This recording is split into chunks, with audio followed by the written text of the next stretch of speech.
Now next our topic is dispersal. Dispersal मतलब मैंने पहले भी बताया आपको कि स्कैटर द सीड्स। सीड्स को स्कैटर करना, उसे हम डिस्पर्जल कहेंगे। There are different methods for dispersal. क्या है वो हम देखते हैं। सबसे पहले what is dispersal? The process by which seeds are scattered away from the mother plant. मतलब एक प्लांट से सीड्स अपने मेन प्लांट, मदर प्लांट से सीड्स स्कैटर्ड हो जाता है, उससे अलग हो जाता है, तो उसे हम डिस्पर्जल कहते हैं। The process by which seeds are scattered away from the mother plant is called dispersal. There are different ways for dispersal. Seed dispersals. What are the first is dispersal by wind. पहला है dispersal by wind, मतलब के wind के through, मतलब जो हवा, जो पवन हम देखते हैं उसके थ्रू कैसे सीड्स डिस्पर्जल होते हैं वो। Seeds of certain plants are very light and have a wing like structure और हेयर ऑन देम। कई सारे सीड्स ऐसे होते हैं जो बहुत ही लाइट होते हैं, मतलब हल्के, उनका वेट बहुत कम रहता है, एकदम हल्के से होते हैं, और उनका स्ट्रक्चर भी विंग लाइक स्ट्रक्चर होता है। जैसे ये मैपल सीड है, इनका विंग लाइक स्ट्रक्चर देख रहे हैं आप, एक विंग जैसा दिख रहा है, उसके ऊपर ये सीड्स लगे हुए हैं और hair on them. These seeds are easily carried away by the wind from one place to another. ऐसे सीड्स है जो इजीली एक प्लेस से दूसरे प्लेस पे चले जाते हैं with the help of wind. Wind की हेल्प से वो एक जगह से दूसरी जगह पे चले जाते हैं because of light weight and wing like structure. तो इससे उनका एक जगह से दूसरी जगह पर जाना, मतलब वो स्कैटर्ड हो रहे हैं, तो उसे हम डिस्पर्जल कहेंगे। Examples are maple and dandelion. Examples are maple and dandelion. ये हो गया आपका डिस्पर्जल बाय विंड। डिस्पर्जल होना, बट डिफरेंट वे से डिस्पर्जल हो रहा है, तो that is called dispersal by wind, सबसे पहला। नेक्स्ट है dispersal by water. Dispersal by water, कई सारे ऐसे सीड्स है जो वाटर की हेल्प से भी डिस्पर्स हो रहे हैं। Seeds of some plants such as the lotus and coconut are spongy or have a fibrous covering. कई ऐसे सीड्स है जो, जैसे कि लोटस है, कोकोनट है, आर स्पॉन्जी, मतलब के थोड़े सॉफ्ट जैसे होते हैं, और हैव अ फाइब्रस कवरिंग, और उसके ऊपर फाइबर जैसा कवरिंग होता है, which help them to float on water, जिसकी वजह से वो वाटर पे फ्लोट कर पाते हैं। तो water carries this seeds from one place to another. Water की हेल्प से वो एक जगह से दूसरी जगह पे चले जाते हैं। तो यहाँ हो गया डिस्पर्जल ऑफ वाटर, जिसका एग्जाम्पल आएगा लोटस एंड कोकोनट। इसका एग्जाम्पल है मैपल एंड डैंडेलियन। ये dispersal by different ways of dispersal तो पूछा ही जाता है, लेकिन गिव टू एग्जाम्पल में भी ये क्वेश्चन आते हैं कि give two examples of seeds dispersal by water. तो हमें लिखना है lotus and coconut. By wind तो लिखना है मैपल एंड डैंडेलियन। ऐसे क्वेश्चंस भी छोटे छोटे पूछे जाते हैं, तो आपको ये चीज़ लर्न करनी है। Next, turn your page. Next, dispersal by animals. Some seeds such as the cocklebur have the spines और hooks. This seeds stick to the bodies of animal and birds and are thus carried away from mother plant. कई seeds ऐसे होते हैं, जैसे कोकलबर का example ले लिया हमने, कोकलबर, तो ये ऐसे सीड्स है जिसपे स्पाइन्स और हुक्स होते हैं, स्पाइन्स और हुक लगे हैं, तो वो किसी भी बॉडी पे चिपक जाते हैं, एनिमल की बॉडी पे चिपक जाते हैं, बर्ड की बॉडी पे चिपक जाते हैं। तो वो क्योंकि प्लांट के आगे पीछे एनिमल्स बैठते हैं, बर्ड्स उसके ऊपर बैठते हैं, तो ये उस पर चिपक जाते हैं, और बाद में वो कहीं और जाके बैठते हैं, तो वो वहाँ उस सॉइल में छोड़ देते हैं उन्हें चिपके हुए को। तो मतलब कि वो कैरिड अवे अपनी बॉडी के पास से वो उसे ले जाते हैं फ्रॉम मदर प्लांट।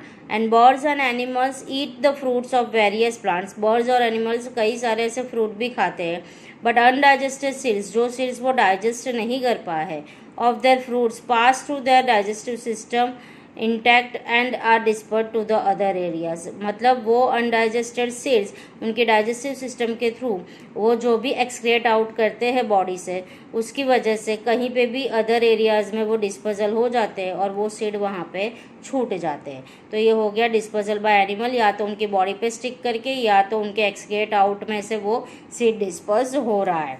नेक्स्ट है seed dispersal by explosion. The fruits of the some plants such as the peas and bees burst open when they are ripe, scattering the seeds in all the direction. This method of seed dispersal is called explosion. Explosion का ये define भी है, तो आपको ये चीज़ करना है। तो fruit of some plants, कई सारे plant के fruit जैसे कि peas है, beans है, burst open when they are ripe, मतलब के बीज हमने देखे वटाने जैसे बोलते पीज, तो ये सारे जब भी राइप हो जाते हैं, पूरे मैच्योर हो जाते हैं, तो एकदम से ब्रस्ट ओपन होते हैं, मतलब अपने छिलके से वो खुल के बाहर आ जाते हैं। तो वो बाहर आने के टाइम पे नीचे गिरते हैं तो वो स्कैटरिंग हो जाते हैं, एक जगह पर तो नहीं गिर जाएंगे, थोड़े दूर दूर गिरेंगे बच्चों, तो वो स्कैटरिंग हो जाते हैं, scattering the seeds in all the direction. This method is said to be seed dispersal is called explosion. ये मेथड को हम बोलेंगे explosion। तो ये आपके 4 मेन टाइप्स हुए। कितने मेन टाइप्स है? There are 4 main types for seed dispersal. That first is dispersal by wind, second is dispersal by water, third is dispersal by animal, and last one is dispersal by explosion. तो यहाँ पे हमने किया पहले growing plant से कौन सा germination की define, then what the process of germination, what are the stages of germination, then the next topic is disposal, 4 types 4 ways of disposal. यहाँ तक अपना कंप्लीट हुआ है।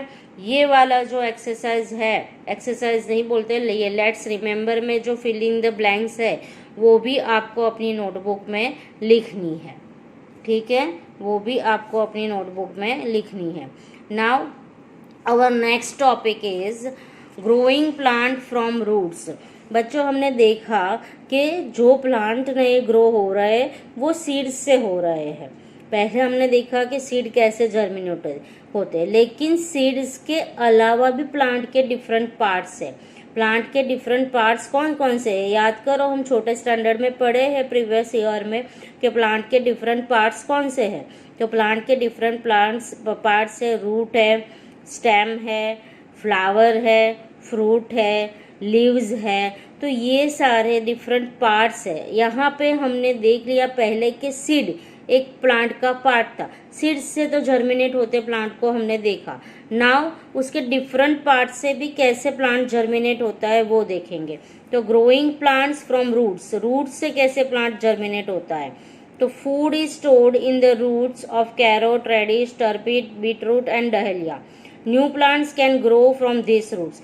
ये जो है कैरेट का हमने एग्जाम्पल लिया है, कैरेट का फिगर हमने दिया है, तो ये आप देख रहे हो रूट जैसा स्ट्रक्चर है, इसका ऐसा स्ट्रक्चर बन जाता है, रूट जैसा ऐसा स्ट्रक्चर है इसका। लेकिन ये रूट जैसा स्ट्रक्चर जो कैरेट का है, हम डायरेक्टली इसी को अपने फूड में ले रहे हैं, इसी को हम एज अ फूड खा रहे हैं। तो यहाँ से ही उसका नया प्लांट ग्रो हो रहा है, ये रूट से ही वो नए प्लांट, मतलब नए कैरेट के प्लांट में अगर ग्रो होगा तो ये रूट वाले पार्ट से ही हो रहा है। तो उसका नया प्लांट कहाँ से ग्रो हो रहा है? ये रूट से। So growing plants from root.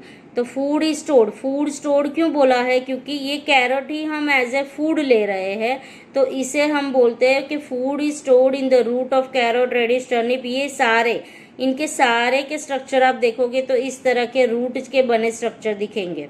और new plant can grow from this root, so is called growing from roots. A new plant can be grown from the top portion of the carrot. ये वाले portion से उसके new plant grow हो रहा है, तो इसे हम कहेंगे growing plants from root. Clear? Next है growing plants from stem. Stem से एक उसका प्लांट का दूसरा भी पार्ट है, दैट इज कॉल्ड स्टेम।